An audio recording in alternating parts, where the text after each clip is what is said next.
Well, good evening, everyone. Thank you very much for joining us for Local Planning Committee meeting number 6.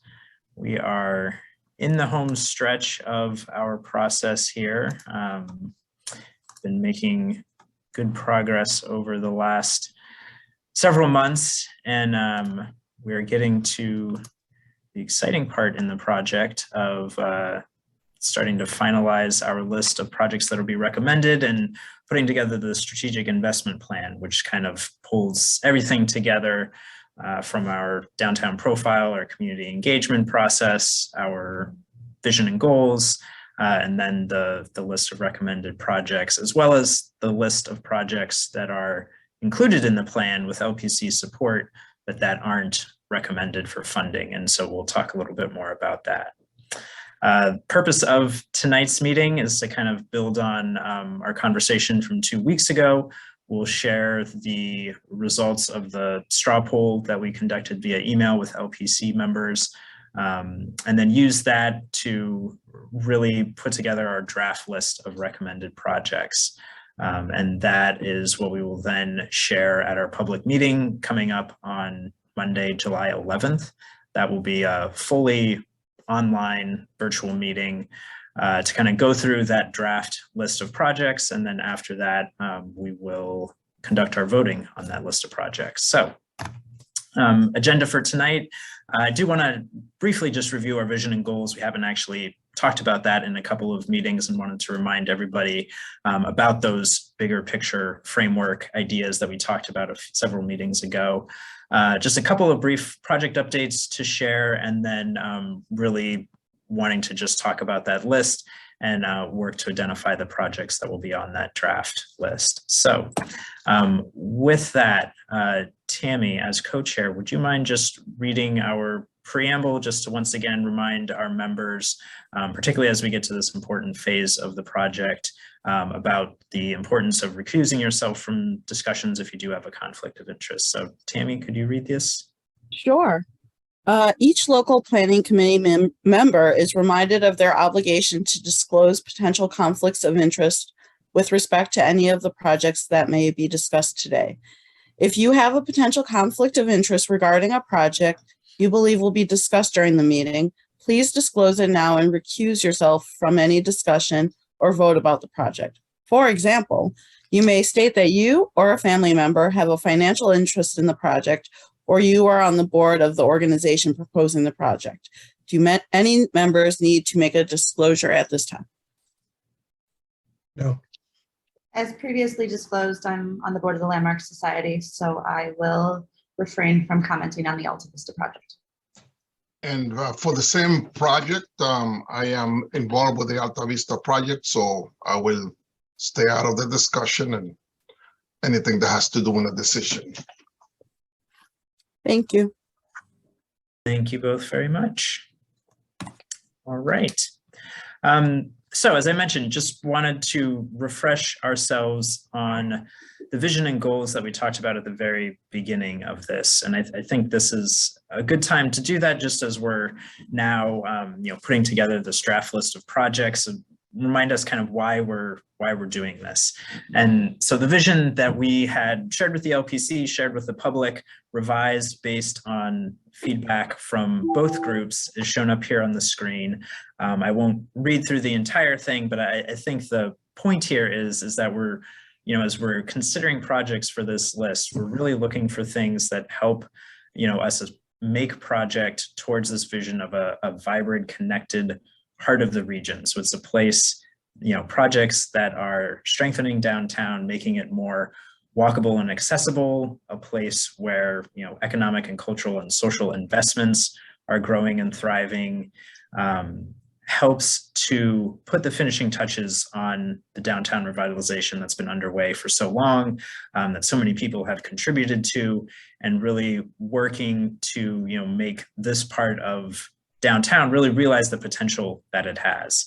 And so that's kind of the vision that we're working towards. And to support that vision, we had spelled out these goals about reimagining and revitalizing East Main Street, but also the other downtown connective corridors that bring people to and from Main Street, creating a vibrant urban center and an attractive public realm that welcomes everyone, increasing the amount of mixed use and mixed income housing downtown. We know that a number of our projects do address that by providing new housing downtown, increasing our emerging technology and creative class businesses, supporting our existing businesses and growing downtown's retail sector.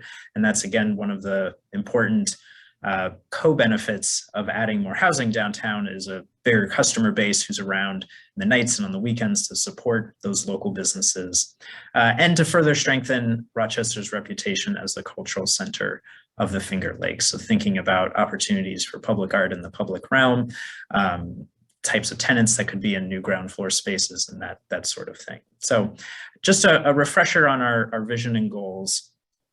And as we begin to kind of pick back up our conversation from our last meeting, remembering that as we think about projects, we're thinking about how well they align with our goals. We had talked at the second public meeting and at, I guess maybe 2 meetings ago now, rating how well projects aligned with these goals. That's one of the important things we're looking at. How catalytic can these projects be? The goal of DRI is to support projects that can have a much bigger impact than the project itself. The projects that unlock opportunities in nearby parcels, nearby buildings, help attract additional investment, change the perception of downtown. We've talked about a number of those things at past meetings. Project readiness, again, that's an important component here. We're looking for projects that are ready to break ground within 2 years. So it doesn't necessarily need to be tomorrow or as soon as the DRI is awarded, but within 2 years is important. That provides a variety of different community benefits, really sort of addressing these different goals that we see here. The capacity of the sponsor and then the cost effectiveness of the project. So these are things that we've been talking about, we'll continue talking about tonight, but as we take a look at these projects in our evolving list, just things to kind of keep in mind. This is the results of the straw poll that we conducted via email after our last meeting. And you see that we kind of organized these projects into a few different tiers. There were a couple of clear favorites that emerged from the LPC members who participated. A second tier of projects that had pretty good support, and then the third and fourth tier of projects that were a little further down didn't have as many votes. So this is kind of how that shook out. Before we go any further, I do just a couple of brief project updates. We've been continuing to talk with sponsors, particularly those who are still working to get site control of their property, because that's part of the project readiness. Ideally, projects will have that secured through at least a purchase and sale agreement. And there were not necessarily updates, but just kind of continued negotiations going on. The Gateway and Atrium buildings, those negotiations are still underway. The project sponsor in their proposal had said they were looking to close in June or July. So that's still what they're looking at. Those negotiations are ongoing. And then the Kresge building site control is also in process as well. Again, that sponsor had indicated in their proposal looking to close in June or July. And so those negotiations are continuing as well. So those are really the only major project updates that we have from the last couple of weeks. We have been continuing to get some additional information from project sponsors, which has been helpful as we're putting together our profiles and our analysis. So from this list and kind of the indication that we had received from LPC members, we have 2 questions that we're looking to talk about tonight. The first is, what projects are we as an LPC, or really you as an LPC, wanting to recommend for DRI fundings, the ones that are most aligned with the goals, most catalytic, those that are ready to start within the next couple of years, that are providing a wide range of community benefits, that are as cost effective as they can be, knowing that, with a number of these projects that are particularly the adaptive reuse, the renovations of buildings that in several cases have been pretty neglected for a number of years. The cost to do that is not small. And that's been a real challenge and real part of the conversation around several of these, larger DRI requests, is just, addressing the nature of these buildings. You could either demolish what in many cases are historic buildings or contributing buildings, but the sponsors have made the decision to try to protect and restore that historic fabric, and that does come at a cost. And so that is part of that, but that's part of the consideration of the cost effectiveness, is how well they're able to do that. But then the second question here, which is also important, is that for the projects that aren't on that list of projects recommended for funding, they can still be included in the strategic investment plan to demonstrate the LPC's support of those projects to help strengthen their applications for other funding sources. And so I think that's a really important consideration thing to keep in mind tonight and over the next week or two. While we do have to get down to a list of 12 to 16 or so $million in requested DRI funds, we can include most or even all of these projects in the strategic investment plan to demonstrate the support for them. If these are projects that are good projects, and maybe compared to the other ones, they aren't quite as transformative or don't deliver quite as many benefits, or they're just not quite ready, if they need a little bit more time, those can still be included in the plan. That'll strengthen their applications for additional funding sources. And so, hopefully most of the projects on this list are ultimately realized in the next several years, whether it's with DRI funding assistance or not. And so hopefully that helps to take a little bit of the pressure off in this process of kind of making the list. Those projects that don't make the list, they can still be part of the plan. They'll still hopefully come to realization, just not with DRI funding. And so I want to make sure we keep that in mind as we talk. So we're going to start with our first list, which is the list of projects that the LPC is recommending for DRI funding. We had talked at the last meeting that the target is kind of 12 to 16 or so $million, recognizing that there are a couple of projects on this list with pretty sizable DRI requests. And so that kind of influences the size of the list. But what we had done based on the input that we had from the straw poll, but also previous LPC conversations, the voting that we did 2 meetings ago, input from the public, our team's analysis of these projects, is to put together a couple of different scenarios to consider.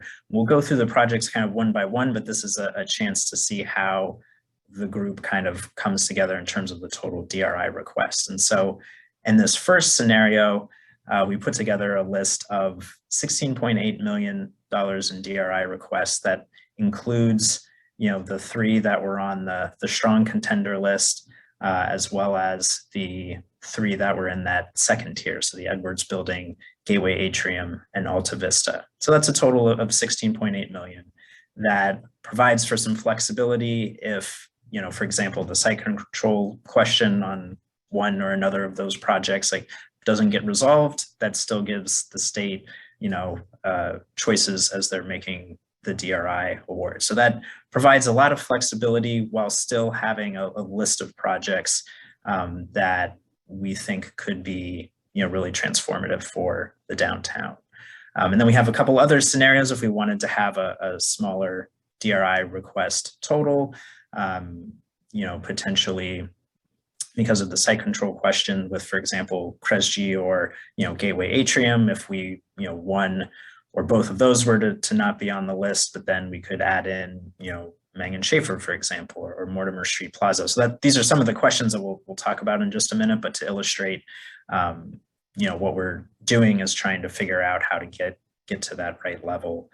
And then the third scenario there, which is a little smaller list, just under 15 million, focused on those first 5 projects that you see there. So I thought that we first would just kind of open it up to any initial questions or comments about what you see here, or just looking at the straw poll results, which I'll flip back to, any reactions in terms of where projects are falling on that list.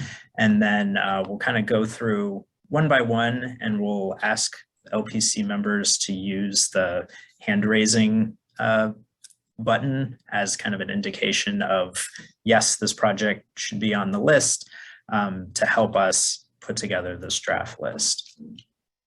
So before we get to there, just any initial, reactions seeing this list of projects and what we've talked about at previous meetings. Does this seem to kind of generally reflect what we've been talking about with the LPC and hearing from the public and, other conversations and all? Are there any questions or comments on the list here that people would like to share? Well, and Phil, if you don't mind, I'd like to just jump in quickly because, on that scenario one where you do, Sam, I recognize this, we go past the 16 million. I think what from our perspective, my perspective maybe, but you really, it's in line with what the community is saying. It's what the LPC said, and it's pretty clear, and I think has the consensus. And from that point of view, I see that one as positive. And given the fact that these other ones could still be, if the LPC decides, could still be included but not on the funded list. It does seem to make it's clear. Let me put it that way from my perspective, as just one opinion. I'd be curious what other people think about how we would look at this. Mm-hmm. I guess my only concern with that is the more we go over 10 million. I mean, these aren't, we're not conveying kind of a preference ordering of these, right? So we could end up in a situation where, the three under potential end up getting funded and none where it seems like we have consensus here. Those three clear favorites end up moving forward. So I guess, I bounce back and forth. I did the quick math too initially before you showed the, those three scenarios. And I thought, well, it's nice. It fits into like that $16+ million bucket.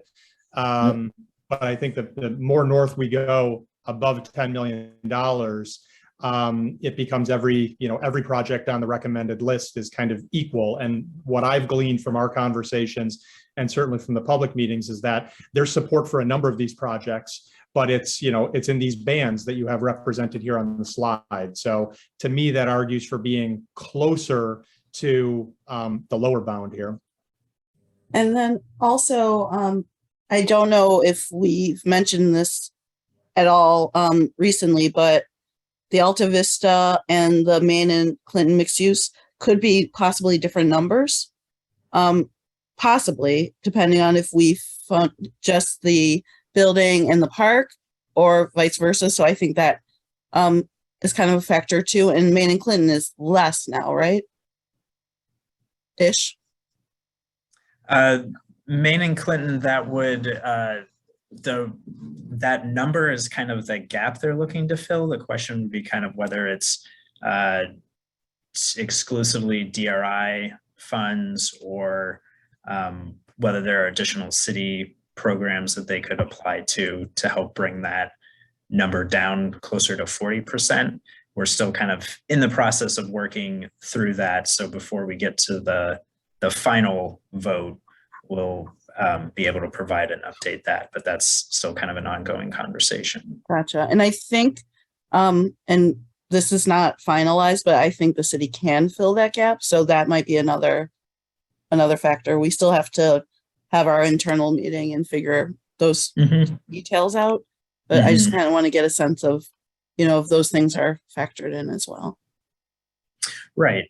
So if that, that 5 million becomes 4 or 4.5, then the full, all 6 of those projects go from 16.8 to maybe 15.8 or 16. If Alta Vista is slightly lower, that lowers the number a little bit. So there is some, there is still some potentially changes to those numbers over the next week or two as we rapidly try to figure all of this out. But yeah, I mean, I think, Joe, as you've said, that's definitely been a big conversation over the last couple of weeks, is how to convey the priority for these couple of projects that it seems everybody feels very strongly about, while still having some flexibility, knowing particularly with site control that, that still needs to be ironed out on a couple of these as well. That's what I was going to mention in terms of site control and just my comfort level of recommending projects that may or may not happen based on deals or letters of intent. So just understanding that a bit more and making sure that we're on the right path if we are to put these into our recommendations. So, I mean, tonight, I think we can work on the assumption that even though it hasn't been finalized, that hopefully it will be in the next couple of weeks. That's kind of the indication we've gotten from those sponsors, is that they feel like they're kind of close to reaching a decision. But, again, we're still waiting to hear on that. So we could kind of move forward tonight saying, let's assume this is all part of the list. Like if the site control happens, then it's definitely on the list. We definitely want to include it. And then, we would certainly share any updates we get over the next couple of weeks. And this actually, I'll jump ahead to a slide I had at the end of this, but because we are kind of still in the process on a couple of these, because we have our public meeting coming up on July 11th, which is a Monday, we do want to put just sort of a tentative placeholder out there for potentially one more pretty brief LPC meeting that Wednesday, July 13th. I'll talk more about that at the very end, but that would just be kind of an as needed meeting if there are any significant changes in terms of funding or site control before we finalize the list for the actual vote. So I'll just mention that as well. So tonight we want to get to a list that we can share with the public as, based on what we know now, this is our list of projects that we'll be voting to recommend for LPC funding. And then if there are any, last minute changes, we can adapt the list before the final vote. Phil, I have a question about the projects and any dependencies, because, looking at these, the way we're looking at them all as individual projects that we're asking questions about site control is fine. But I'm wondering if we're also considering any dependencies, like the Main Street Commons project, which is a clear favorite and everybody wants it, but are we clear on whether or not it has any dependency on any of the other projects going forward, or is it still considered to be completely independent? That's a good point. There's kind of two groups of projects, I think, that are somewhat dependent on each other. There's Main Street Commons, which is the proposal to acquire the building adjacent to the Family Dollar store in the Kresge building, so the one adjacent to that, demolish it, create a pedestrian walkway through the block connecting Main to Division, which would help to break down that long stretch of Main Street into two kind of typical city blocks, which makes it a more pleasing, inviting walk. Would also help increase connectivity over to Division Street. We know there are plans for future improvements to that as well. Right. On either side of Main Street Commons, on the one side is the Gateway building, and on the other side is the Kresge building. So both of those are DRI projects. The consideration, especially with the Kresge building, is that building, the ground floor uses, the restaurant space that they propose in the hotel lobby even, would open up onto the Main Street Commons, help, have outdoor dining, help activate that, keep it busy. And the Gateway building would likely do the same thing to open up to that. So those three projects are definitely closely related in that way. I think if Main Street Commons were to go forward without Kresge or Gateway and Atrium, it would certainly change the character of the project, but it would not change the benefit of breaking up that long block and creating a pedestrian connection and have kind of a linear public space that could still have, seating and public art, and, you'd want it to be programmed and keep it active to keep people moving through there. So it would change the nature of it, but it doesn't necessarily mean that it couldn't happen. At least, from our perspective, if other LPC members feel strongly that, the only way the commons make sense is if both Kresge and or, Gateway happen, we certainly do want to hear that as well. Then the other group of projects which are also related are the Edwards building and its geothermal cooperative. The plan, as the sponsor says it, states it now, is that the geothermal cooperative would provide heating and cooling for the Kresge building and the Meng and Schaefer building, in addition to the Glenny building, which is not a DRI project. It's nearing completion right now on Main Street. But the idea is that geothermal cooperative would provide carbon-free heating and cooling for those two projects. And so those are related in that way too. If the geothermal cooperative didn't get built out, then Kresge and Meng and Schaefer would have to take a very different approach to their HVAC and just change the project costs. It wouldn't, the project itself, still be a hotel, it'd still be the Meng and Schaefer, it'd just be a different heating and cooling source. So are there other, I mentioned the Main Street Commons, like the character of that would change. I mean, do other LPC members, what do you think in terms of how interrelated those two or three projects are? I think we'd all probably agree that it's better if, all three of those kind of happen. But what about that, other scenario that one or both, and it's not necessarily that it never happens, but is delayed, for example. So any other thoughts? Just regarding Main Street Commons, I would find it hard to believe that anyone would vote for putting something between two unfinished buildings. Mm-hmm. I mean, just because it wouldn't be attractive at this point. That's just Yeah, I mean, to your point, Tammy, what we would be creating instead of being a nice pedestrian walkway would be an alley. And yeah. I don't know that that's as attractive.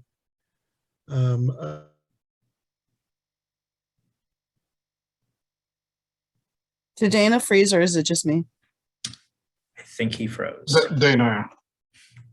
I would certainly agree with that, and just a perception of safety and programming and making sure. I think that space has really good potential, but if it's not done with intention and the programmatic side of it, it's not going to create an asset for that block. Mm-hmm. So are we, I guess the question, oh, yeah, it's unfortunately, it's saying my internet connection is unstable. I'm sorry. So my question is, for the Main Street Commons, I'm not quite sure exactly what the status is of the acquisition of that building that would be demolished. Is that already understood to be moving forward, or is that still up in the air? It would be, it's connected to the Kresge building acquisition. The sponsor would acquire both of those. It's the same owner who has the Kresge building and what would be the Main Street Commons parcel. So they're negotiating with the owner for both of those, and then the Main Street Commons parcel would be transferred to the city to complete that project. So it's kind of a two-step process. Okay. So it is connected to that. Okay, got it. There was some indication, just in conversations with the sponsor, that thought, that the current owner might be willing to talk about, just that parcel separately, should something, not be able to work out with the Kresge, but, that was kind of speculative. And so we don't really know much about that scenario. And I think, so one thing that we would certainly do in the, the project profiles that are part of the strategic investment plan, this definitely highlight that connection between those projects and the importance of, thinking about them together for just like kind of the greater impact that they have together. So I think that would certainly come through in the profile for the state to be considering as they're looking at the list of projects.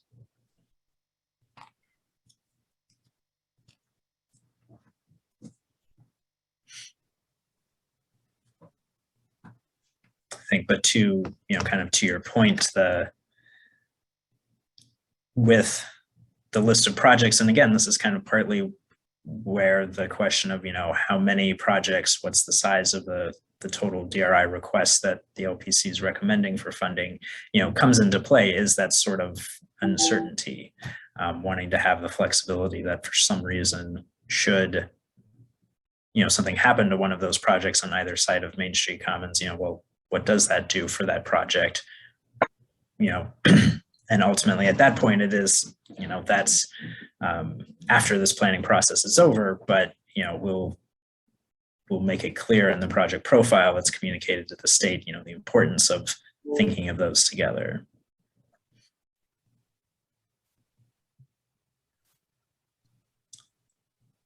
Any other questions or just comments on this list, things for us to keep in mind?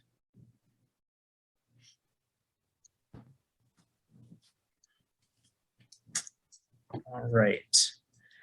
So with the caveat of some of the things we have just talked about, that we're going to, for the purpose of tonight, kind of make our decisions about this draft list based on the best information we have available, which is that, for the projects that don't officially have site control, that, those processes are continuing, negotiations are proceeding. We hope to have a resolution for those in the next couple of weeks. So we'll, operate under that assumption, operate under the assumption, for example, for those connected projects of the commons, that, we'd be able to kind of communicate with the profile for both of them, both in the Main Street Commons, talk about the importance of the buildings on either side, and for the Gateway and the Kresge profiles, talk about the importance of the commons, that these connected projects would be at least considered together. State agencies obviously will evaluate the projects on their merits, but they do also, want to know about these type of connections as well. So, working with those caveats, we do want to kind of go through now and just see if we can confirm what are the projects that we want on this, draft list of projects that, again, we'll share with the public, and then potentially reconvene in 2 weeks just to finalize before the vote. So as I mentioned, we'll use the hand raising feature on Zoom here. I'd ask that just the LPC members on the call use that just to indicate, support for that project being included on our, draft list that will then, share after this meeting. We'll share via email with all the LPC members, and then at the public meeting as well. So any last questions or comments before we get to that? All right. So Sarah Brent, if you can just keep an eye on the hand raising feature for me. We'll go down this list in the order that we have it here. We'll kind of keep a running tally of what we have. So we'll start with our clear favorites, Main Street Commons, 1.3 million DRI request. And the LPC members just indicate via the little hand raise tool there if you support that being part of our draft list.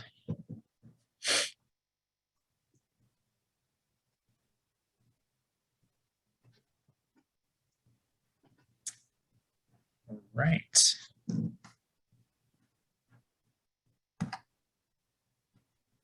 I think we've got everybody then.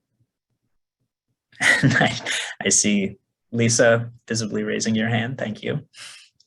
All right, so I think that is a unanimous one. I think on your own, you can lower your hand, or Sarah Brent, you can just lower everybody's hand. Next up, Maine and Clinton mixed use. This is the Mayflower project.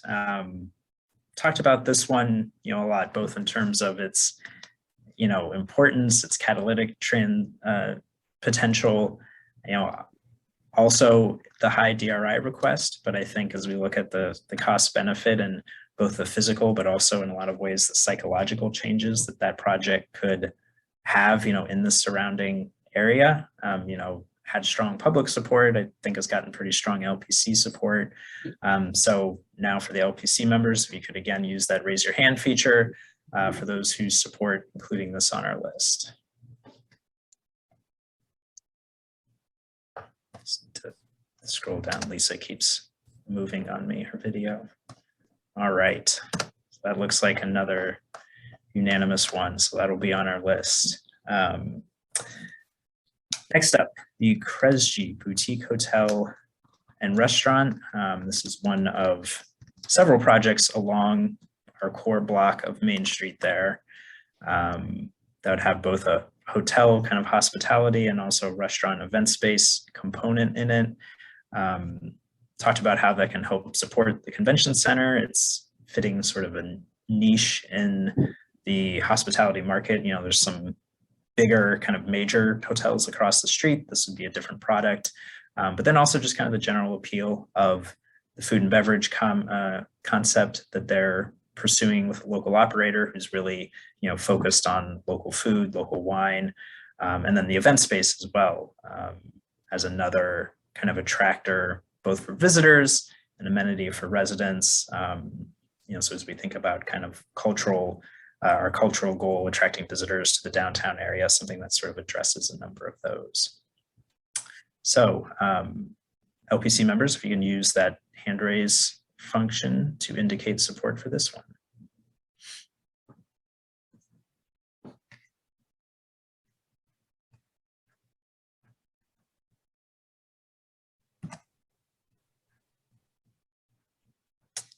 All right.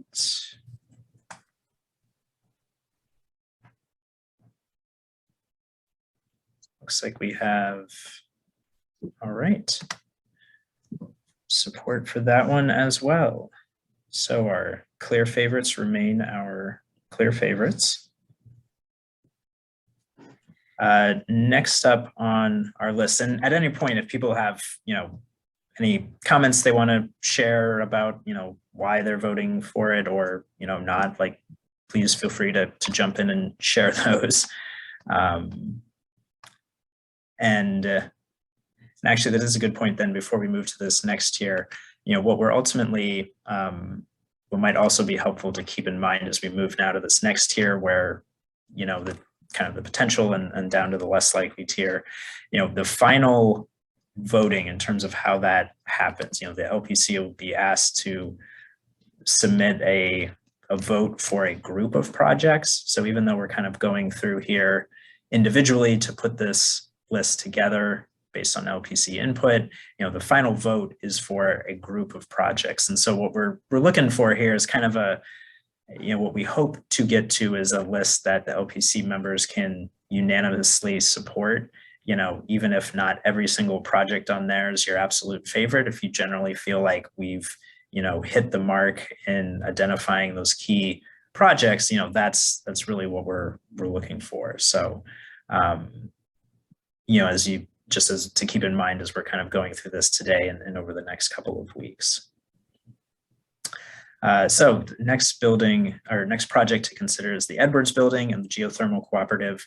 This is the adaptive reuse of the Edwards building, which sort of sits both on St. Paul and Division Street. One of the larger buildings in the block. The proposal is to convert that into 114 new housing units, very close to the RTS Transit Center, provide about 25,000 square feet of commercial space that would be, geared at the sidewalk level to sort of neighborhood services or amenities. And then in a lower level, potentially have some kind of creative space, whether that's artist space or creative co-working space or other things, to try to add and diversify the commercial space in the downtown. And then the Geothermal Cooperative, which we've talked about, would really be kind of a landmark pioneering project in the sense that there really aren't any good examples in the region right now of a shared geothermal system at this scale. There are several smaller examples. The project sponsors actually completed 2 or 3 other smaller geothermal projects, but this would be a chance to really kind of demonstrate how this could work in an urban area, expand to several buildings. They've been, they've met several times with NYSERDA to, review their plans, talk about, what they're looking to do, and have, gotten very supportive comments from them on that.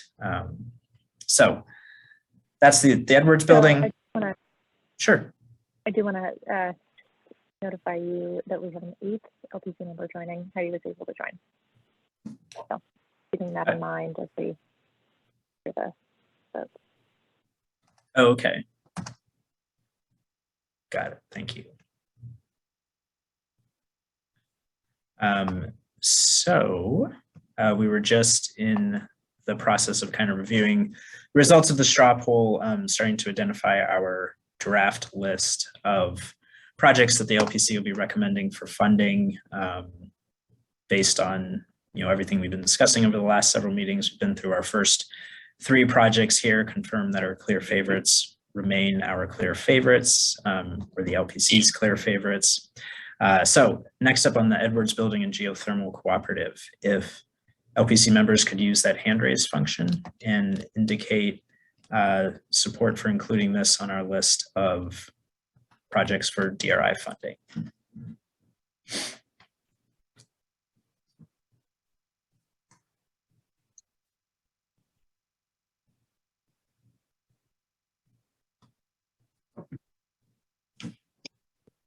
Right, so right now looks like we have most of our LPC members in support. And anyone just want to share, comments in terms of either why you do support the project, or why you have any question about it or any reason not to support it, just as to kind of both help us in terms of as we think about the project profiles, and also just to make sure we're having a good discussion about this.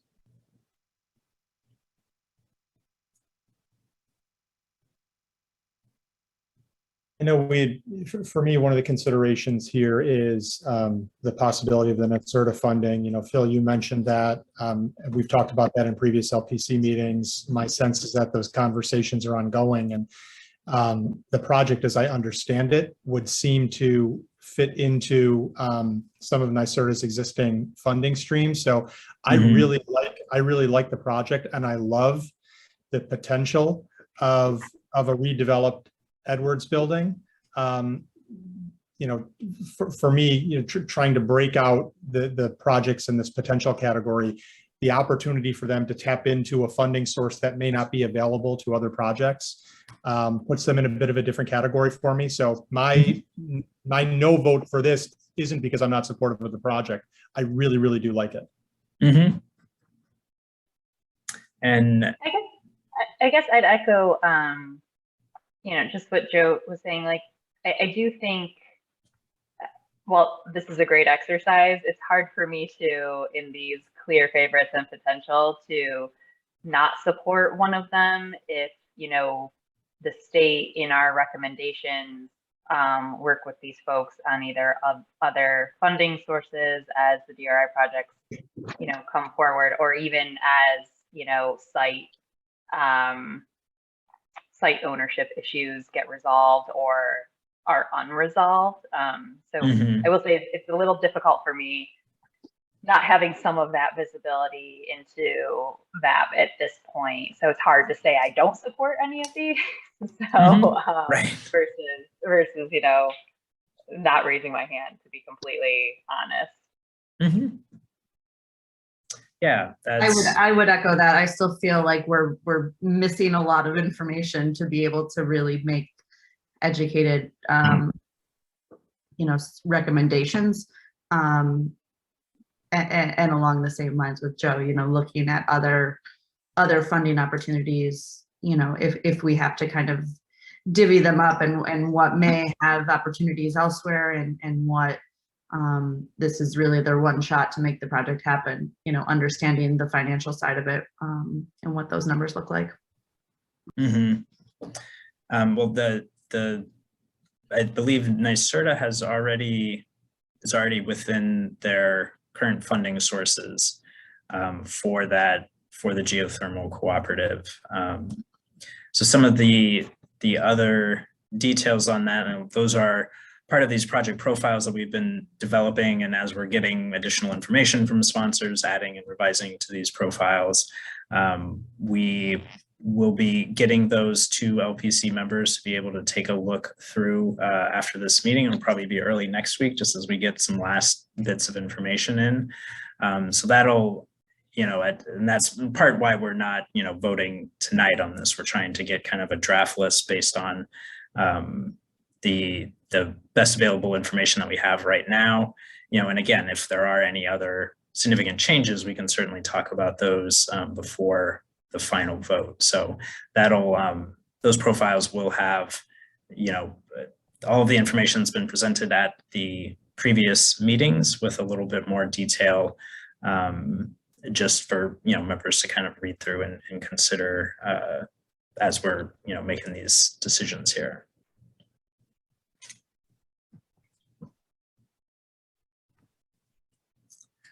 So the next one so Edwards Building looked like it had, kind of a majority, I think, very good points in terms of potential under other funding sources, some of which I think are already in those, in their sources and uses, potentially a chance, to change those levels, but I think definitely good points there.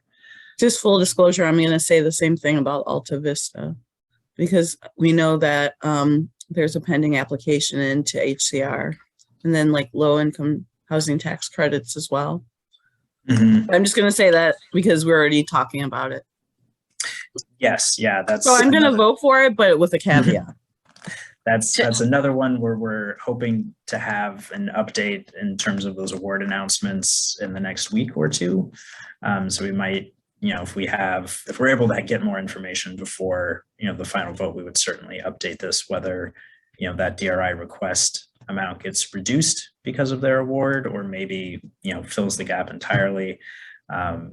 We'd be able to provide an update once we know that HCR decision. Sounds good. I have a question, Phil. So sure. If we go for the big list, right?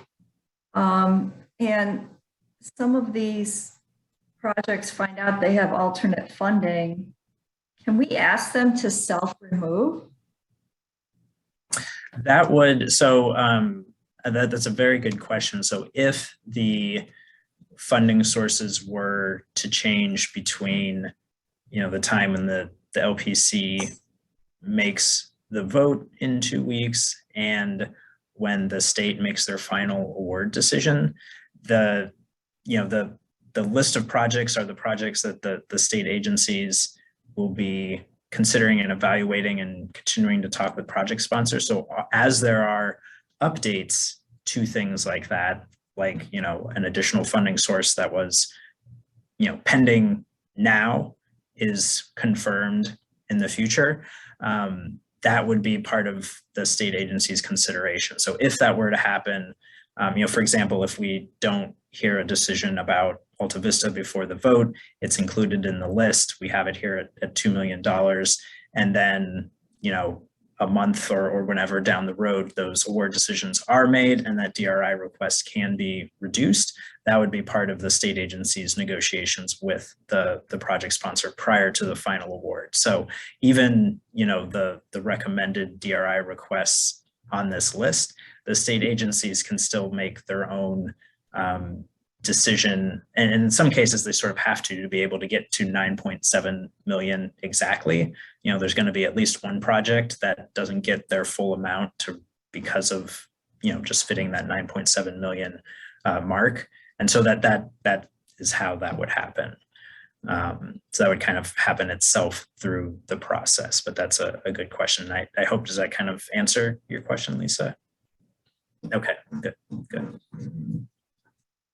Yeah, and I would just say too, from the state side, in terms of what our goal is today, in terms of trying to get to that draft list of projects, I feel as though it's important to keep in the back of your mind that there are maybe some unknowns in terms of site control, or there may be funding fluctuations, pending additional funding sources. But let's right now think about the projects themselves and whether the LPC believes that these are the transformative catalytic projects that they want to see in this part of the city. So try to keep the money and some of those other factors out of the decision-making process as of right now. And just, I would say it would be helpful to just, is this something that we want to see in our downtown? Is this something that we think would be catalytic for this area of Rochester? Is it accurate? Can you all hear me? Yes. Good. Okay, thanks, because I can't see much. We've had a huge storm up here and the Adirondacks and everything got sort of blown out. It seems like the clear favorites and the potential, the three categories in each, those are the ones we're working with. And you guys may have already discussed this before I got on. But it seems like the clear favorites are definitely being recommended. And the three potentials that that either some of the projects or some of the money is going to be recommended. In other words, if we did the other three potentials, we exceed 16 million. So either we eliminate one of those projects or we reduce the amounts somewhere in this group of 6 so that we get at least down to 16 million and maybe below that if possible. Is that an accurate assessment? So we could adjust amounts. I think right now, as Sam was saying, knowing that we're still, hopefully getting a bit more information in the next couple of weeks, some of that may play out itself. So all 6 of those projects would be 16.8 million. With, any further updates from Alta Vista, potentially adjusting that number a little bit. Ongoing conversations with the Maine and Clinton sponsor, potentially adjusting that number downward a little bit. So there is still some potential for that to happen just in the course of the next couple of weeks. So I think for the purposes of tonight in the list, as Sam was saying, kind of focusing on the transformative and the catalytic potential. And I think we'll hopefully have a little bit more information on the final request amounts in the next couple of weeks where we can confirm that. But the 16.8 just provide, and Joe had mentioned this, I think, before you joined as well. It is kind of that balancing act. The 16.8 would give flexibility in case, for example, site control of one of those top 6 projects, the Kresge, Main Street Commons, and Gateway Atrium, which are still pending, final site control and confirmation. Should one of those fall off, that would provide some flexibility within that top tier list. Whereas a smaller DRI request recommended amount would really, emphasize the priorities, but then doesn't give much wiggle room if something were to fall off. And then the state would have, the larger list of projects that are included in the plan, not for funding to select from, but, again, there would be no prioritization from that much bigger list of projects.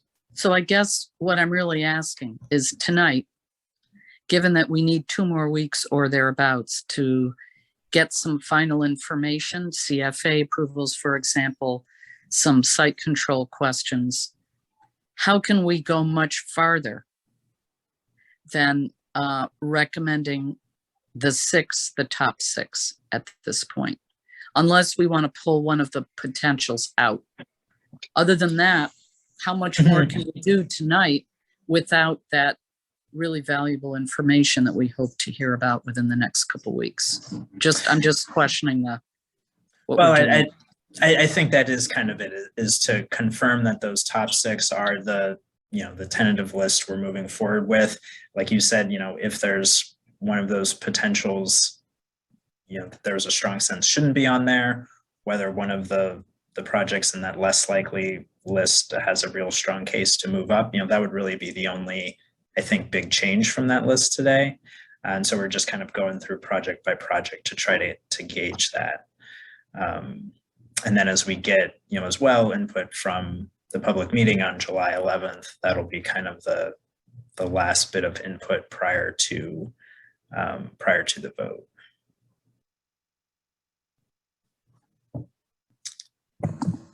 Heidi, I'm just going to jump in because I've been listening. Yeah, I think you brought up a good point. If we look at just the clear favorites potential of the top 6, do we have consensus here that that would be the right lit group to present to the public on the 11th, or the date, Phil, the meeting's on? Yes, yeah. Monday, July 11th, yes. It's moving so quickly. And then I'll just the final thing I'll add is we're always on a deadline with DRIs. That's just part of the process. Yes, and unfortunately, the project schedule doesn't always align with sponsors' timelines for site control and things like that. So we always do the best we can with the information that we have at the time. But at the top 6, I mean, do we on the top 6? Yeah, I mean, Steve, for me, the top 6 as they're presented here are the top 6. Yeah. The issue for me is that's a different question of, do we recommend all 6 ultimately to the state? I know there's another base we need to touch in this process with the public meeting and then come to consensus or something close to it on what the final list is. I'm still uncomfortable submitting 6 projects with almost $17 million in ask to the state, because I think there's a high likelihood that 1 or 2 of our clear favorites fall off the list, right? Once we pass on $16 or $17 million in recommended projects, we lose control and kind of order, preference ordering here. So but I think that's another conversation. If the effort here is to figure out what, are we aligned around the top 6 to present in draft form at that public meeting, then speaking for myself, the top 6 as they're presented here are my top 6. Okay. The only issue being what we're going to hear within the next 2 weeks, which, will, in my view, should impact what is presented on the 11th. Sure. 100%. Yeah, but I mean, I agree with Joe on that. These are my top 6 too. Yeah, just knowing what we know now, right? If numbers change, site control issues arise, right? This stuff stays in flux, but knowing in the context of the information we have at our disposal right now, that's how I feel. I have a question. Yeah, well, sorry. I would just say I would concur with that.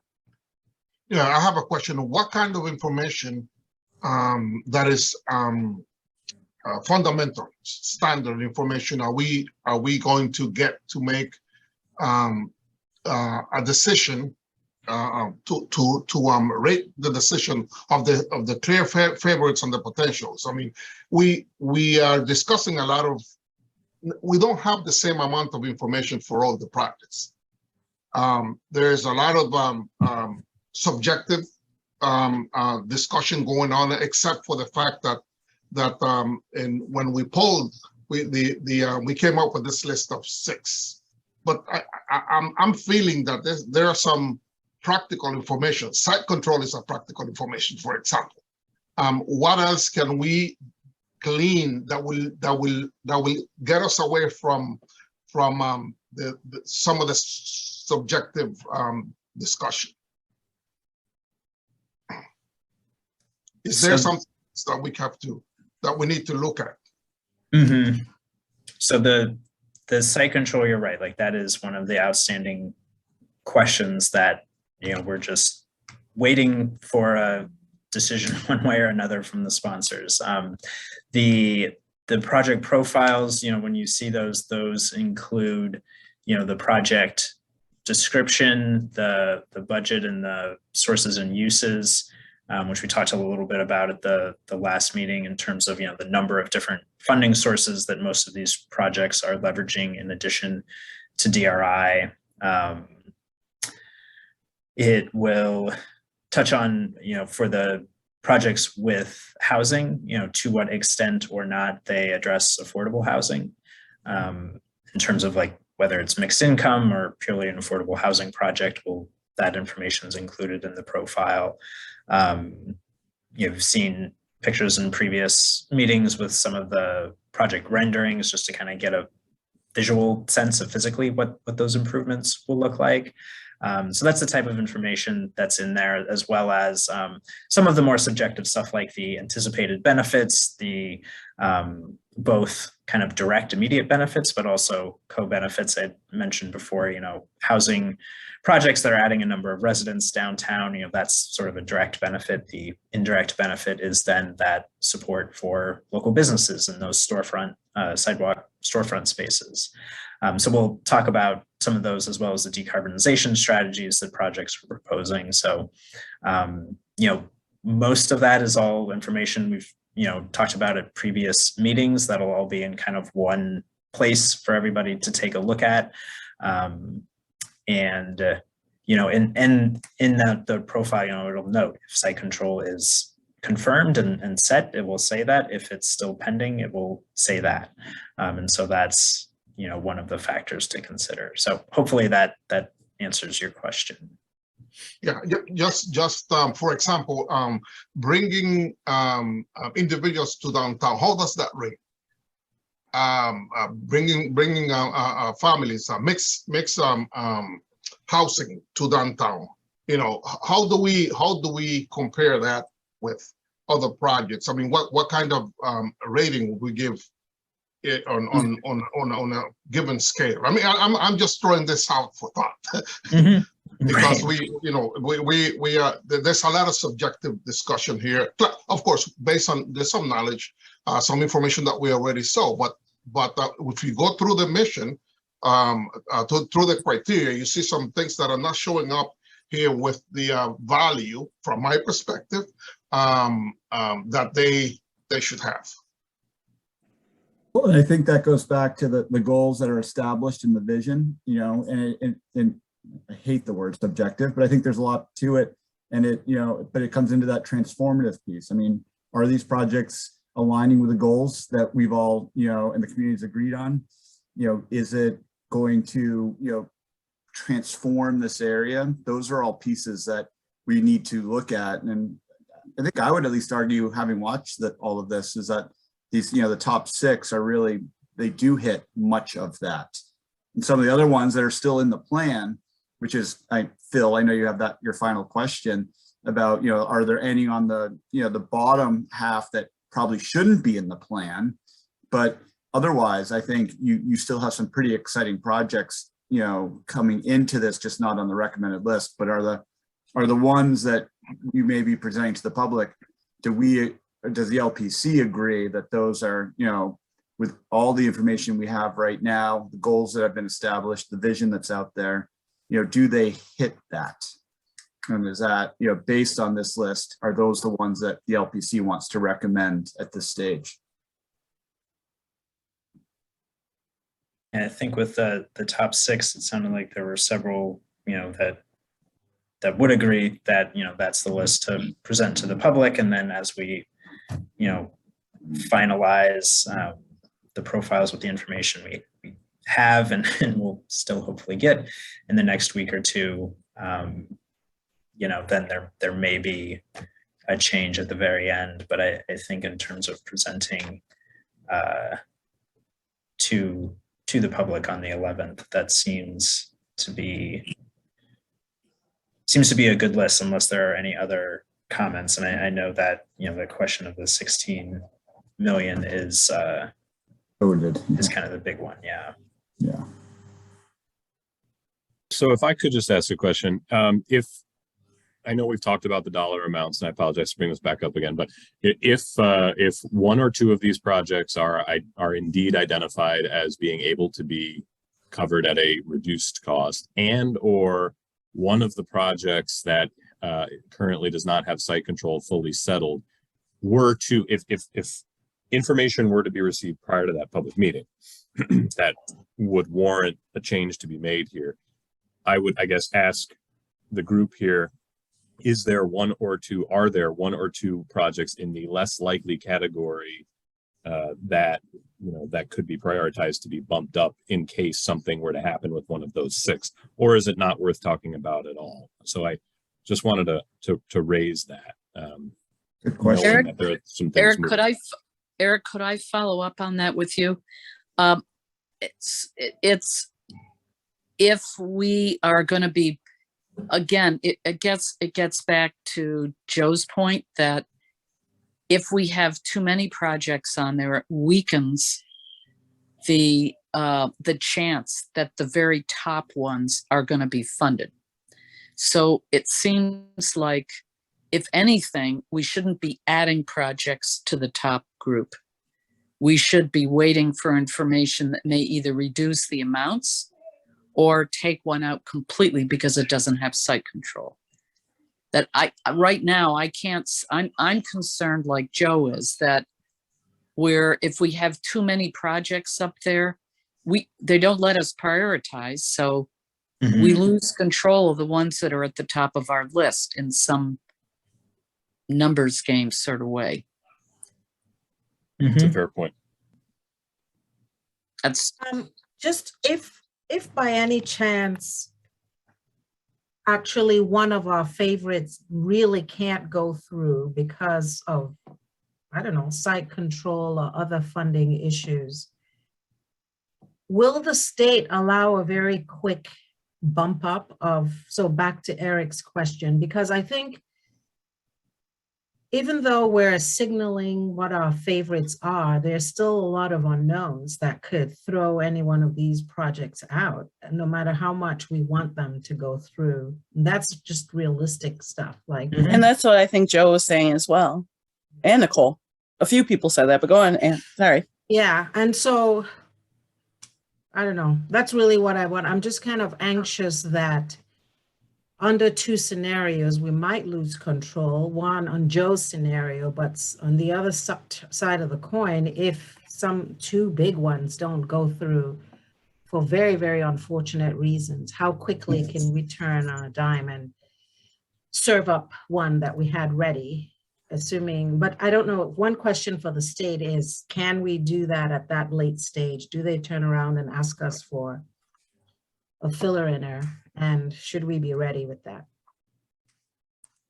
Sam? Well, I would say that is the purpose of why we ask for the range of projects, because the LPC is telling the state that, obviously we are submitting more than the $9.7 million that is to be funded. However, if one of these projects falls through, we also support another project and would be happy if this project were also implemented. So, as I said at the last LPC meeting, we think about this as I think about it as a wedding registry, and, all of the projects that are on the registry, we would be happy if we received. And that is essentially the purpose of why the state asked for the range of between 12 to 16 million, because it gives us that ranking of, once we rank our projects, there are clear winners in terms of, if it meets the goals of the DRI program, if it meets the goals of Rochester's DRI area, does it have site control? Does the funding make sense? There are a lot of factors that are weighed, and the state will also consider if, for example, site control, that seems to be an issue with some of the projects as of right now are just unknown. The state does take that into consideration when evaluating the projects as well. So hopefully that answers your question in terms of selecting other projects that might be reasonable. Sam, so I'll cross out the question then. This is new territory. The DRI obviously is new territory for us here in Rochester. I know that this program has been implemented very successfully in other communities across the state. So I appreciate your point about, as the state goes through its process based on our recommended list of projects, right?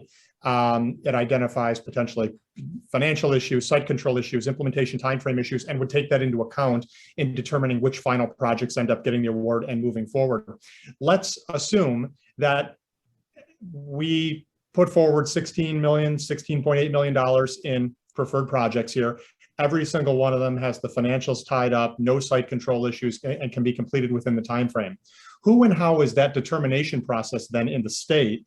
How is that handled? And I heard from, I don't know, maybe 2 or 3 LPC meetings ago that there was no kind of consultative relationship back with the LPC. If the state says, hey, look, all of your projects that you've put forward, all 17 million of them are good to go, and we're just going to decide.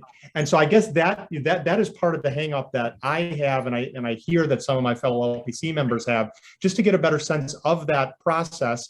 And would the state ever circle back around and say, okay, you have 9.7 million, all of these projects are good to go. You know, we'd lean on you to help us rank them rather than have us assume that we know what's better. Do you have any insight you can share on that?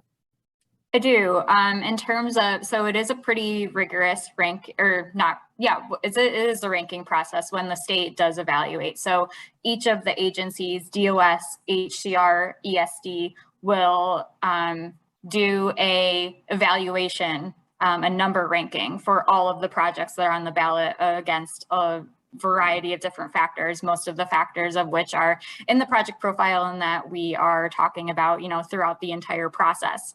And those are all cumulatively ranked. So we have a clear list of what the strongest projects are and what maybe the lesser projects are. And that is basically how the projects are determined based on how strong they are and whether they're meeting the goals and, all those other factors that we have talked about. So that essentially is just like a very high level synopsis of how we do the ranking and how the projects are selected. But we do rank all of the projects that are submitted as part of the LPC's recommended list. So hopefully that helps.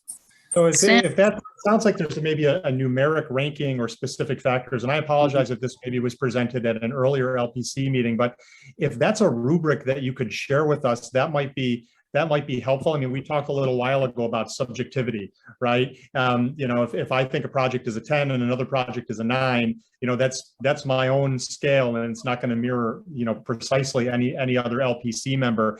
If there are specific numeric, specific measures that the state uses in that ranking to try to squeeze a little more of the subjectivity out and really bring some objective parameters to it, number of residential units, cost per square foot of redevelopment. If you have some kind of, calculation that you apply to the catalytic impact, although I think that is, there's also some subjectivity in there as well. But if there is a rubric that you can share with us, I think that might get us a little further down the field here, because I honestly don't think with our top projects here, I don't feel that we're, as a committee, that far off from being able to, identify those top 6 or so. I just sense that some of the hang up here is, how high is too high in terms of that range, and are we better served going for a few projects at the lower end versus all the projects that get us excited?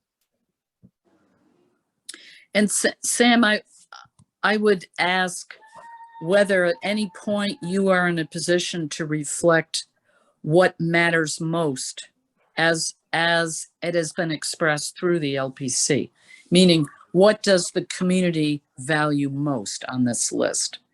And since we can't provide any rankings, then it's more internal project grading almost based on a set of independent factors that don't necessarily get to that question of what we believe here in this community would be most transformative. So are you in a position to, at any point in that process, say, well, these are the ones they feel most strongly about? And Sam, I'll just jump in real quick to say that is reflected in the project profile when we document public support, when we talk about public support. So projects that have consistently, rated highly and been talked about at the first 2 public meetings, as well as these LPC conversations, this is a public body talking about these projects. So, that information will be conveyed in that profile to say, for example, like the Maine and Clinton mixed-use project that had very strong support in the public polls, very strong support in the LPC polls.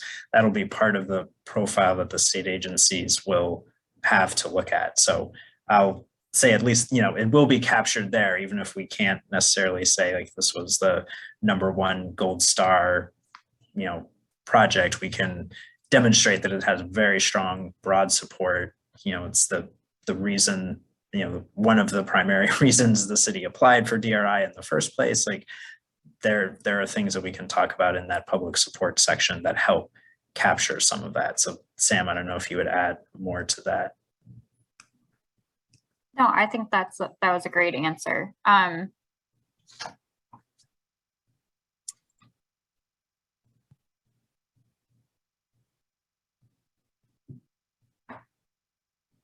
I don't have anything else to add. I was just trying to think of how we can feel more comfortable as an LPC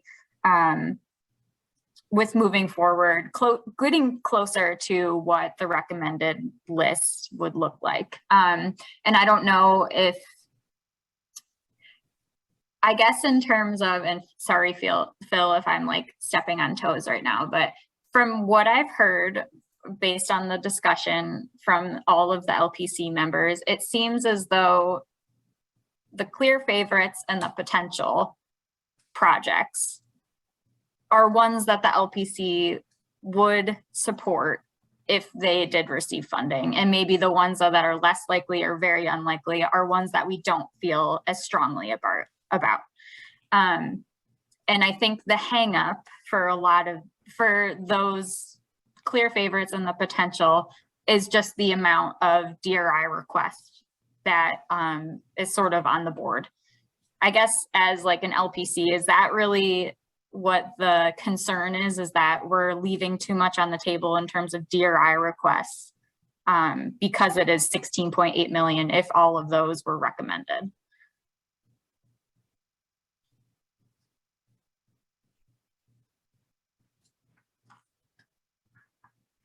Maybe that we're leaving too much up to the state to decide if all of those were recommended. Yeah, I guess I'm trying to determine why we're feeling a little bit apprehensive about coming up with our recommended list for the strategic investment plan. Is it the projects themselves, or is it the overall DRI request? For me, it's not the projects at all. My fear is that we recommend the top 6 here. We put forward 16.8 million in recommendations. I'm excited about all those projects, and the state comes back after its process and says, we're happy to fund the 4, 6, 8.8 million in the potential.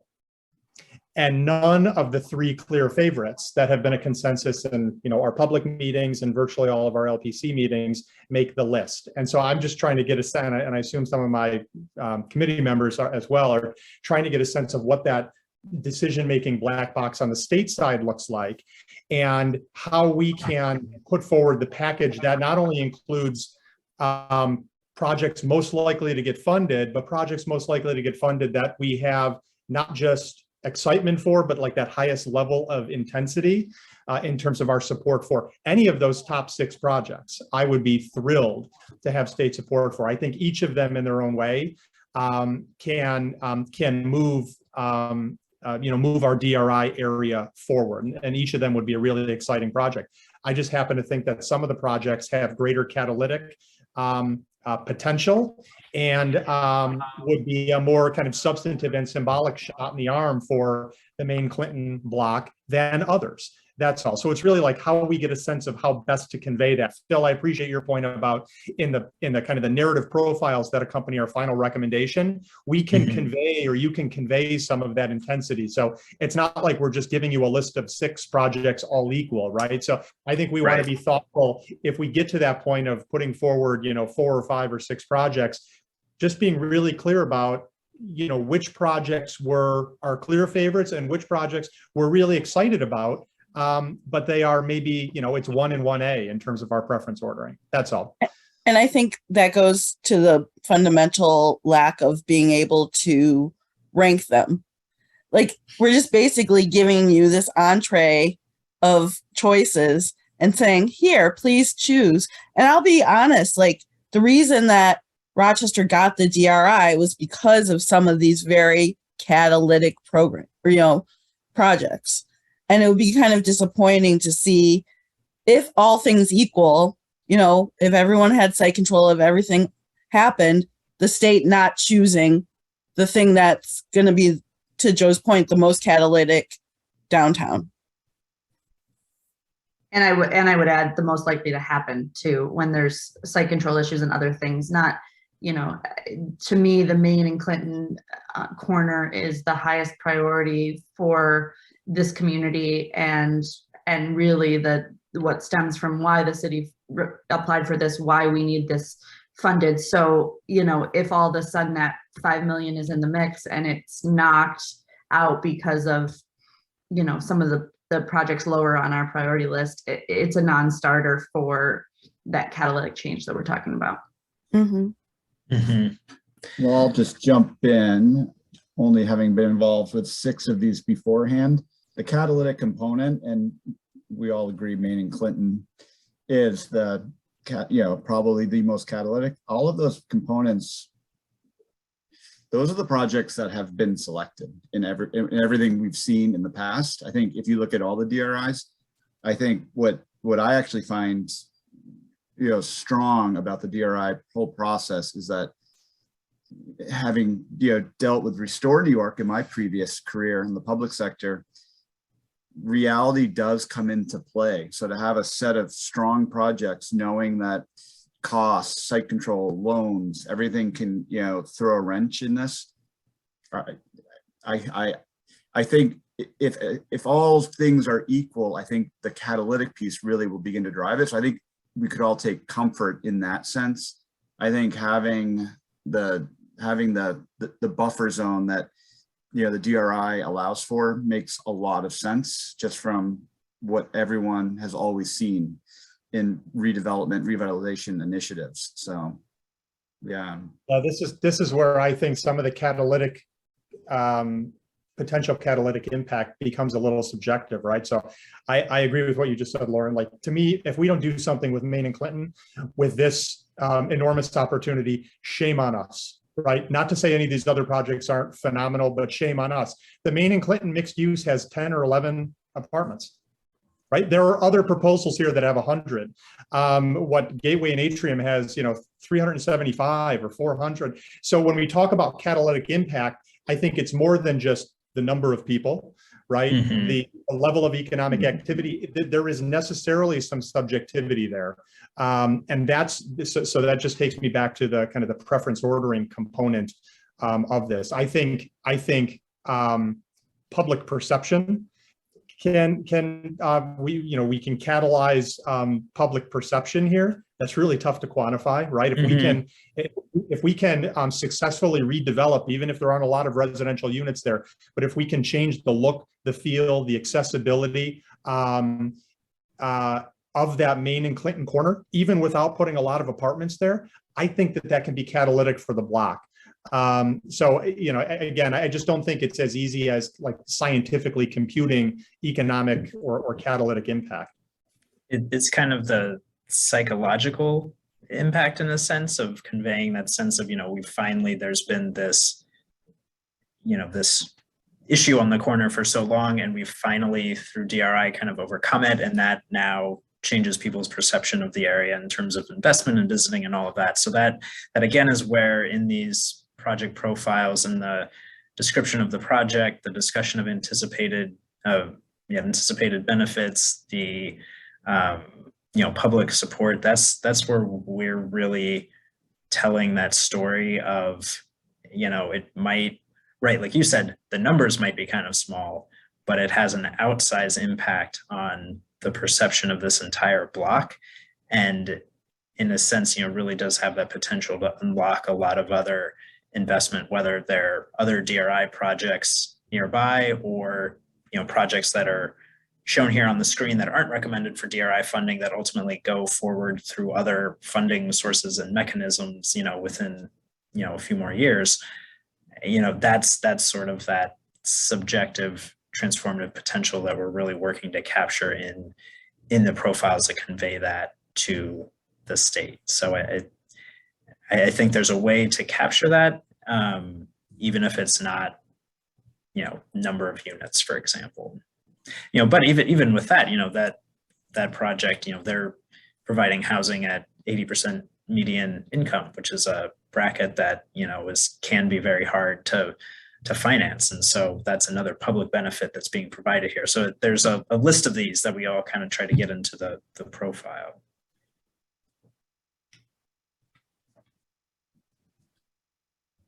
I'll add one final thing, Joe, and this is to you and to Lauren, to everyone. Look at our project profiles in the draft plan, because it that catalytic and how we describe it, I mean, that is so important to the state. So that can be helpful. Just you give my opinion, but I can't, Joe. Appreciate that. Thank you. I think these are all, really good conversation and comments on this, and in terms of, they're really, just the importance of making sure that we, as our, planning consultant for this project, make sure we are conveying, that sense of importance in some of these top projects through the project profile and how they're presented and the analysis that backs that all up. That is part of our job to make sure that is conveyed for the state to take into consideration. So that, this is all, I think, great, and really appreciate all of the thought and consideration that the LPC is putting into this. That I think is another strong sign of, a group that's committed to this part of downtown and really, seeing these transformative projects happen. So, so that's great.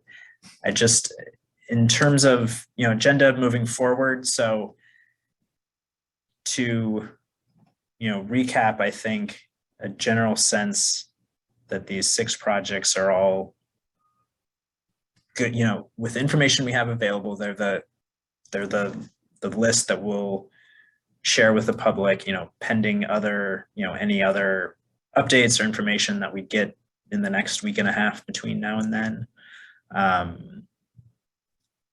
And then, based on that meeting after the 11th, that's when, we'd have our final list of projects to vote on. And so it sounds like, the question might be, do we, assuming everything is equal, site control shakes out, the numbers stay where the numbers are, is there a project on that list that would come off the list to bring it down from 16.8 to provide a little more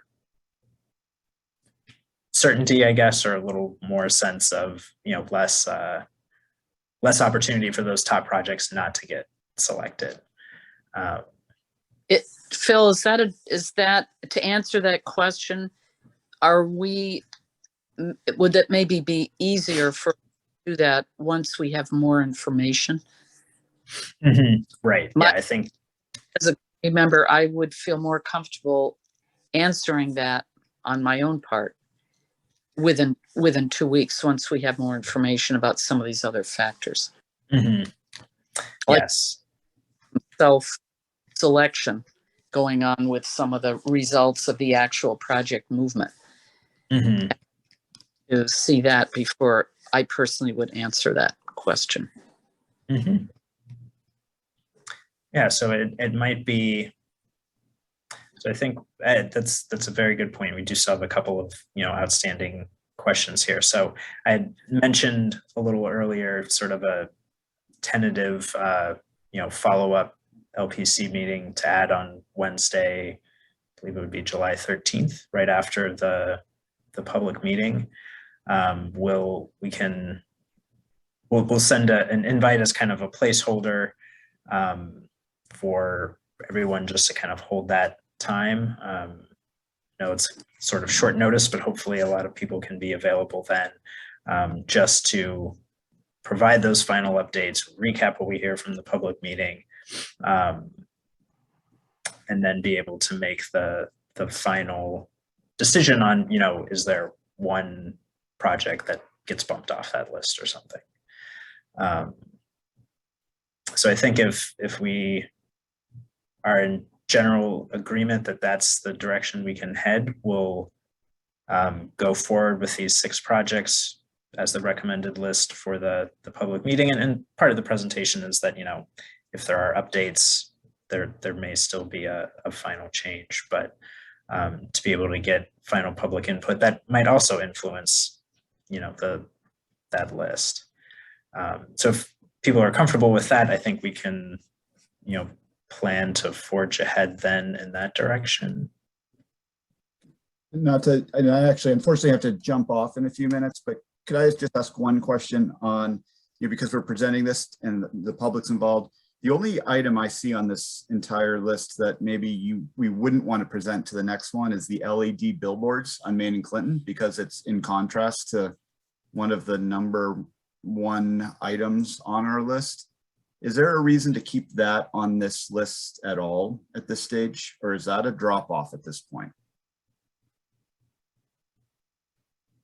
I feel like it would be a drop off if we're allowed to do that, just because it conflicts with another project. Yeah, I don't. Yeah, and that's the second question here on the screen, which we haven't talked as much about, but the projects that aren't recommended for funding but still included in the plan to demonstrate LPC support, those could well be all of the remainder of the projects, unless we decide there are any that we wouldn't want to include, or that the LPC wouldn't want to include in that plan of, demonstrating support. So that would be the only question. It sounds like the billboards, I think, is a good point that does sort of conflict pretty directly with the mixed use at Main and Clinton. So are you planning on just presenting the top 6 to the public, or you still present the entire list sort of as we've prioritized it? We would present the top 6 as the draft list that the LPC is preparing to vote on.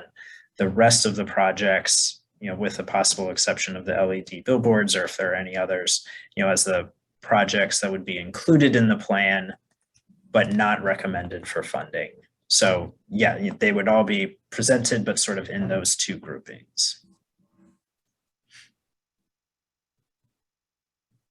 I would definitely concur that we need to remove the billboards. LED billboards. I would also, yeah. I think there's also some zoning issues with that. I don't even know if it's allowed. Correct. Consensus is good. And then the rest of the projects here, LPC generally comfortable with having those in the plan to just demonstrate, general support that they can refer to in funding applications to other programs.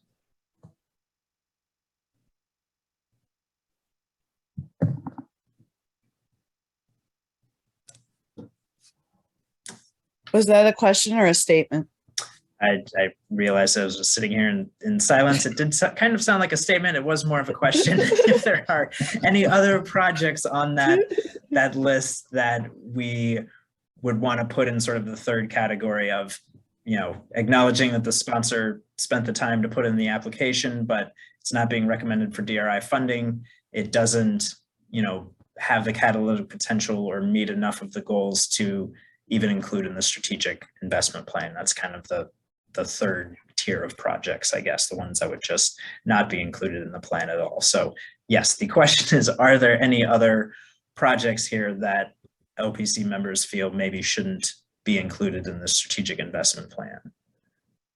I would personally say the last 3 total, just because from my perspective, I don't see any of the 3 being catalytic or one is directly conflicting. That's just my personal opinion. Any other thoughts on those last 3 projects? I'm torn on the health center. I think that it does provide, a need in downtown, and that potentially there would be other funding streams that would be effective for a project like this. Obviously, it's not capital improvement and redevelopment in the way that we're kind of focused on. But I do think it has benefit and potential for impact having the health center downtown. Mm-hmm.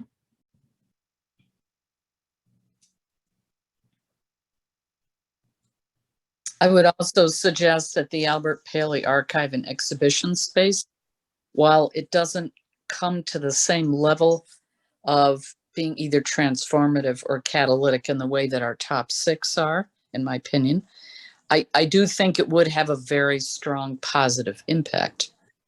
So like the health center, I would keep those, personally, I would keep those 2 on the list, but take off the live LED billboards.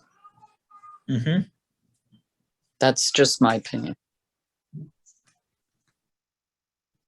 In both cases, the health center and the exhibition space, the improvement there would be to physically improve the storefront space. And in both cases, those are 2 vacant storefront spaces today. So it would, there would be a visible change, but you're right, it's on a very different level compared to some of the other projects. Any other opinions on any of those 3 projects? I actually have a procedural question, and I don't know if you know this, or maybe, is Sam still on? There you are. Do we have any limitations about, I guess, religious organizations? Because I just found out that his branches is a religious organization. So I don't know if that has anything, that would knock them out, or, that would be considered differently. I am not aware of any limitation. I mean, in terms of where we're talking about it being in the plan, it would just be to kind of generally say there's, public and or LPC support for it. And that was a couple meetings ago when we presented the input from the community meeting. It did rate pretty highly at that community meeting among the attendees in terms of the DRI Bucks voting, I think. Mm-hmm. So that there was some demonstrated public support for it. If it's in the plan, not recommended for funding, it would just it would be able to document that without, saying it necessarily, advocate, support the sponsor, but I don't know if there are any technical limitations on that.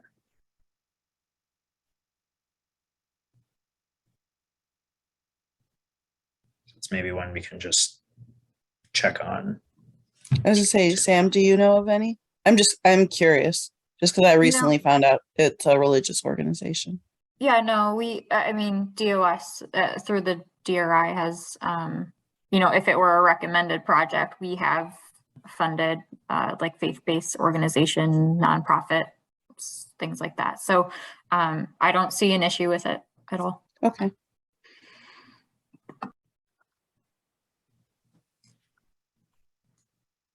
Any other comments on those 3 projects? It generally sounds like billboards would drop off. It's just in conflict with a priority project and not, advancing many of the goals. Health center and exhibition space, possibly. Any other thoughts on whether those 2 should or should not be included in the plan?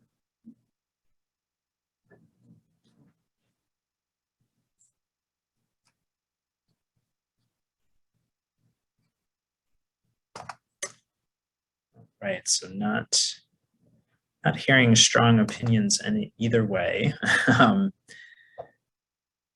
I think, so we heard a couple support for those 2. For the meeting, maybe we can, at the public meeting, include them in the list that would be in the plan, but not recommended for funding. And that can, if there are strong public comments one way or another, that could maybe be then the final deciding factors. Is there any objection to doing that?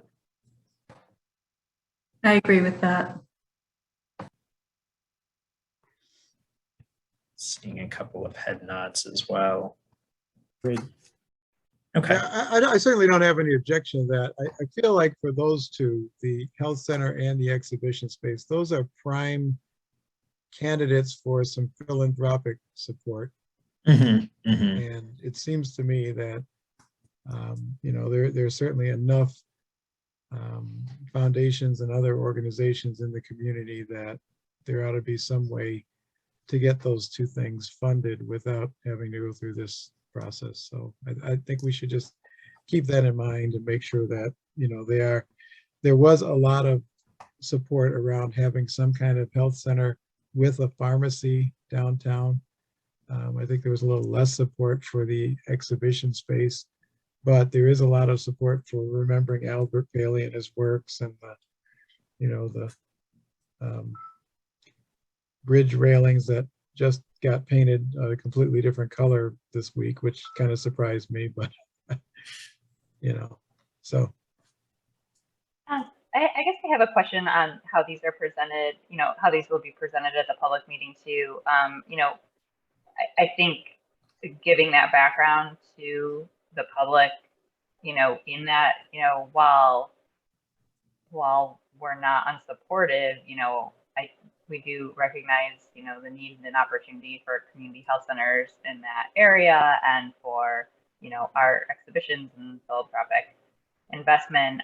But, you know, we believe that there are other opportunities that could fund that don't a lot necessarily, you know, fall in line with the DRI, the small one-time, not small, big, but one-time funding source. Where, you know, they have opportunities to pursue other funding sources. So I think, you know, just being mindful of that there has been a real conversation around it, and we're not, you know, dismissing these projects as, you know, not feasible, but that, you know, there are other opportunities. Absolutely, yes. And that's the purpose of kind of including it in the plan is recognizing that, you know, particularly here, you know, this is a list of a lot of strong projects that could have a lot of positive benefits. And it, you know, it's the hard work to narrow this down to that final list.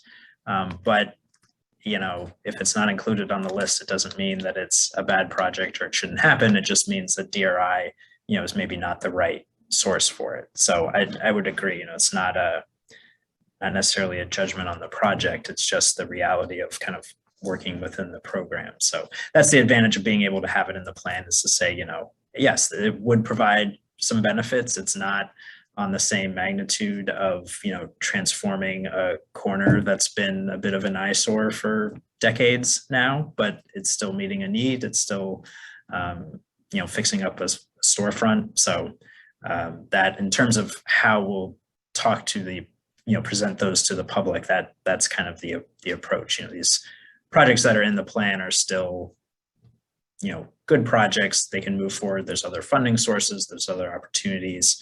And so that's why they're in the plan. All right. Well stated.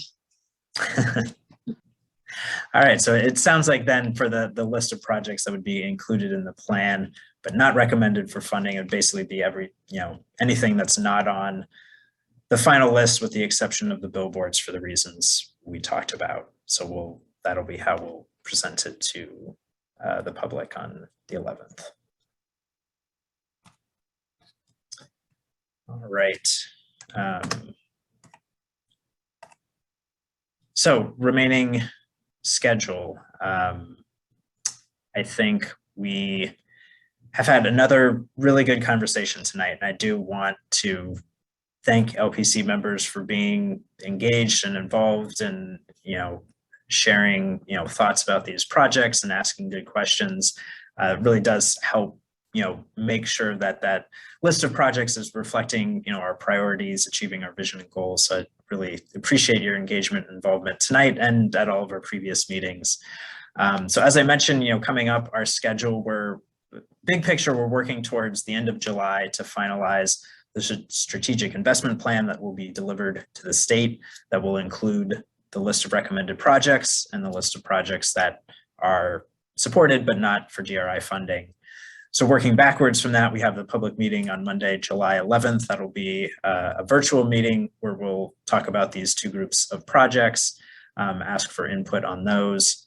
Then our plan is for the Wednesday, the 13th, to have a tentative LPC meeting. I saw there's at least one member here tonight who's not available on the 13th. So we might just send a quick poll to see whether the 12th or the 13th would work better, but we'll have a meeting very shortly after the public meeting, then just to review the input from that, any updates we have over the next couple of weeks, and then we'll be able to vote on the list of projects via email if we have, presuming that we have that meeting right after that meeting. And so it is, I do want to make clear that it's very important, when we send these ballots out to LPC members, that we get them back promptly, because we are working furiously towards that end of July deadline. So just keep an eye on your inbox for that when it does come around,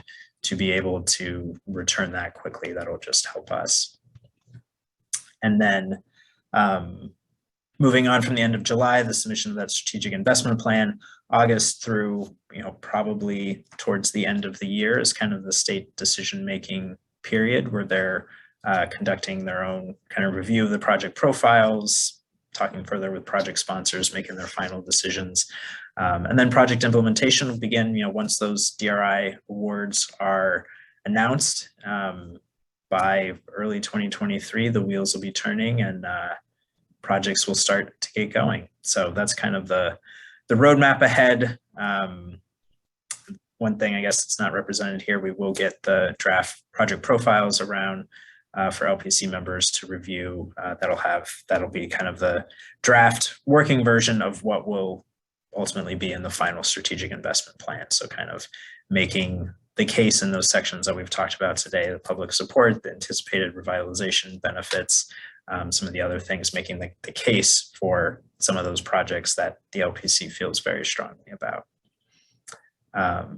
So that's what we have coming up. Any questions on the schedule? And I encourage LPC members, if you're available on the 11th, to attend the public meeting, listen in, hear what people have to say. That can be helpful as well. And then just finally, this is what the ballot that will be sent around will look like. Highlighted there in yellow, the projects that are on that ballot but with $0 are the ones that would be included in the plan but just not considered for DRI funding. So you see here the pretty simple vote of voting to approve the full slate or the full group of projects. And for those members who have mentioned their conflicts of interest on projects, you just place an X in the box next to that project to recuse yourself from that particular one. So that's what the ballot will look like, and based on what we've discussed tonight, it would have our 5 or 6 top projects on here, and then the remainder of the projects to include in the plan. So with that, I did not deliver on my claim to have a short meeting tonight, but that was because we had a very good conversation. So again, really appreciate that. Sarah, Brent, do we have any members of the public attending that may want to make a comment or not? Dawn from Visit Rochester. I'm going to allow you to talk.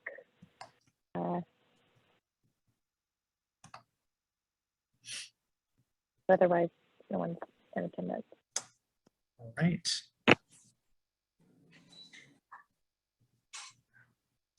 All right. Very good. Well, thank you everybody for your time tonight. Really appreciate your time, appreciate your questions and conversations tonight and throughout the process. It's very, very helpful, very important to this. So we do appreciate it. We will be in touch over the next couple of weeks with any updates, the draft project profiles, public meeting on the 11th. We'll send a placeholder reminder for the next LPC meeting on the 13th when we'll finalize our list. with that, I hope everyone has a great, relaxing holiday weekend coming up, and we'll talk again soon. Thank you very Thank much, you. everyone. Good night.